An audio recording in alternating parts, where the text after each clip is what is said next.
السلام علیکم دوستو and welcome to my YouTube channel. دوستو په دې ویډیو کې موږ تاسو ته ښایو چې د کاونټر ټریزم ډپارټمنټ فول پریپریشن به تاسو ته موږ ښایو چې په دې کې تاسو کم بوک سټډي کول غواړئ د کومونه د ام سی کیوز به راځي نو فول ویډیو 2-3 منټه ویډیو ته د اخره پورې وګورئ نو تاسو ته موږ فول انفارمیشن درکو. په ویډیو اخره کې به تاسو ته موږ وایو چې د ټیسټ به کومه میاشت کې اخلي ایټه والا نو د اپلای 8 جون چې کوم دی لاست ډیټ دی ایټه والا د دې کورس کانټینټ هم خېجولې دی.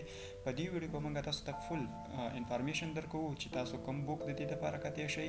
که تاسو دا ویډیو وکړه او په دې باندې عمل وکړئ ان شاء الله تاسو 80% مارک راتلو فل چانسز دي. تو ویډیو شروع کوو.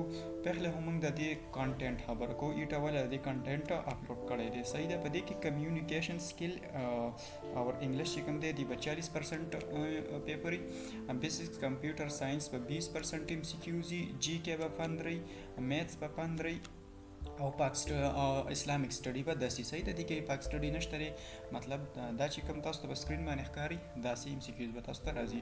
په دې ویډیو کې موږ تاسو ته اوس ښایو چې تاسو تیارې کوم طریقه باندې روانولی شئ او ټیسټ د ویډیو اخره کې به تاسو ته وایو چې ټیسټ به کله ایټه کنډکټ کوي. صحیح ده. نو دا د پاټه دپاره صرف دی او پېښور ډسټرکټ دپاره دی. نو دا ویډیو موږ په پښتو کې ذکر first of all देखो چې کوم 40 پر ام سی کیوز دی انګلیش او کمیونیکیشن سکل. په دې کې 20 ام سی کیوز به موږ سره راځي د انګلیش راځي. د لپاره به کوم بوکس ګورئ او څه سټډي کول غواړئ. نو انګلیش خو لوی دنیا د خو چې ایټه کمرلی د تیرو چې څومره ایگزامونه شوي دي پیپر شوي دي تقریبا 3-4 سالونه د هغې چې کوم نچوړ دی په هغې کې ایټه سره دي ټینسز راځي ایکټي او پیسي وایس راځي 2-3 ام سی کیوز به دا راځي انشاءالله په 20 کې. ډایرکټ اینڈ انډایرکټ 2-3 به دا راځي ډایرکټ اینڈ انډایرکټ ټیک. او دا کوم کانټینټ چې کوم دی دا د ټولو لپاره 14 چې کوم بي پی ایس دی ګیر کوم چې کوم دی سی فیلډ اپریټر او جونیئر فیلډ اپریټر او کوم چې 14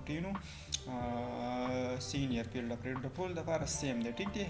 او دار لپاره به ټیسټ بیل تاسو باندې چې د یو د درې وانه لپاره به یو ولي د ټول لپاره ټیسټ سیم دی. په دې کې به تاسو ته ویل چې 20 ام سی کیوز به د انګلیشي او 20 په کمیونیکیشن سکل هم درته ښیم چې هغه تاسو د کوم ځای له تیاری کوئ. خو فرست اف ال انګلیش لپاره به ټینسز فول سټډي کوئ ایکټیو اینډ پیسیو وایس ډایرکټ انډایرکټ او دا پارټ اف سپیچ کوم دی کنه ناون پروناون اډورب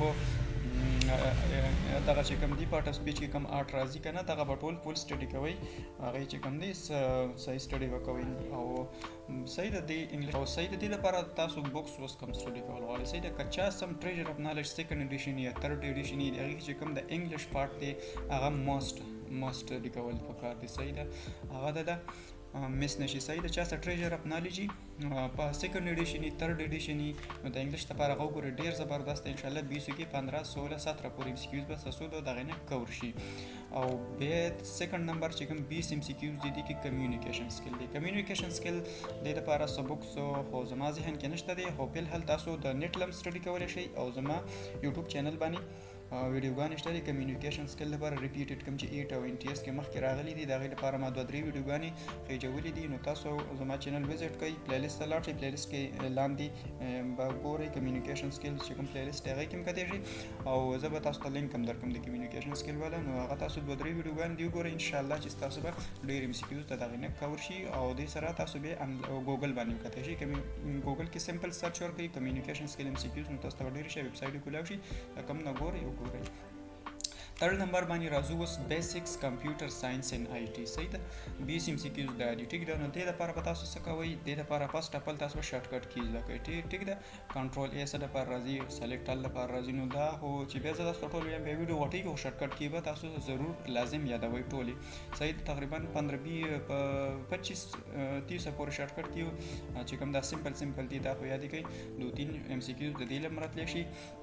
صحیح ده. ام اس افیس ورډ ایکسل او پاورپوینټ چې کوم دی د دې هم بیسکس تاسو یاد کړئ دي چې کوم شارټ کټ کی دي هم درته ویلي او نور هم د دې چې کوم بیسکس ام سی کیوز دي دا به تاسو ضرور یادوي او بیسکس آی ټي هم تاسو یادوي. ټیک ده. بیسکس آی ټي مطلب آوټپوټ ډیوایس انپوټ ډیوایس کمپیوټر څه شی دی هغه چې کوم جی بي د څه برابر ده ام بي د څه برابر ده بیسکس آی ټي او دې لپاره هم تاسو زما یوټیوب چینل وزټ کولی شئ پلی لیست کې پلی لیست ته واوړئ لاندې لاړ شئ د کمپیوټر ساينس چې کوم پلی لیست دی هغه کې د کمپیوټر چې کوم بیسکس آی ټي ده هغه ویډیوګانې دي او ایم اس افیس او د ایکسل ما خپل دی په بل پلی لیست دی هغه هم تاسو کتلی شئ هغه کې دی ام سی کیوز ما ډیر په صحیح طریقه باندې حل کړي دي نو صحیح ده بیسکس ساينس آی ټي دا هم تاسو کور شو صحیح ده نو بل نمبر باندې سره راځي میثس راځي موږ سره د میثس په 15 شي ام سی کیوز دي د دې لپاره که چا تاسو ته ما ویلي ټریجر اف نالج چا صحیح سیکنډ ایډیشن یې تھرډ ایډیشن یې څه مسله نشته دی د ګورنمنټ بکس دي هغه هغې کې شوي دي د فورت لیوله د ایټه پورې صرف دا تاسو سټډي کوئ 15 ام سی کیوز دي نو د هر ټیسټ لپاره 15 صحیح ده نو تاسو د هر ټیسټ چې څومره تم چې اپلای کړی یو ته کړی دوه ته کړی درې ته کړی تاسو دا ریټ کوئ ان شاء الله تعالی ټول ام سی کیوز ورته راځي تاسو په بل نمبر باندې موږ سره راځي اسلامیک سټډي ټیک ده اسلامیک سټډي د ام سی کیوز دي د لپاره ریکمنډډ بک ټریجر اف نالج دی د کلاس 10 لواله نه سوري د کلاس 10 پورې فورت لواله 10 پورې چې کوم بکس په ټریجر اف نالج کې کور شوي دي هغه تاسو سټډي کوئ ان شاء الله 10 اف 10 ام سی کیوز به تاسو هم ته تغیر راځي او لاست پارت باندې موږ سره جی کې د 15 ام سی کیوز جی کې لپاره تاسو زما چینل وزټ کولای شئ جی کې ما ډیر ویډیوګانې پیجولې دي ریپیټډ ام سی کیوز هغه هم کتلی شئ او دې سره تاسو څه کوئ پیپر 1 ام سی کیوز بس که چا صحیح نو د جی کې لپاره هغه سټډي کوئ ټیک ده نو او لاست کې ټیسټ چې کوم دی د جون اخره کې یا جولای کې د اخیستو امکانات دي که ویډیو مو خوښ شوي پلیز ویډیو لایک کړئ مخکې به ما ډېرې زیاتې ویډیوګانې جوړولې خو بس لایک او ویوز نه راځي دې د وجې ما چینل پرېښی بس دا ویډیو ما ډېره ضرور وګڼله مرکز ما پیدا یو کنی خو چې سټوډنټانو ته پیدا میلاو شي نو ځکه مې دا ویډیو جوړ کړه تاسو ویډیو خوښه شوي ویډیو ته سره لایک کړئ ملګرو سره هم شیر کړئ او سره سبسکرایب هم کړئ ډېره مننه د کتلو الله حافظ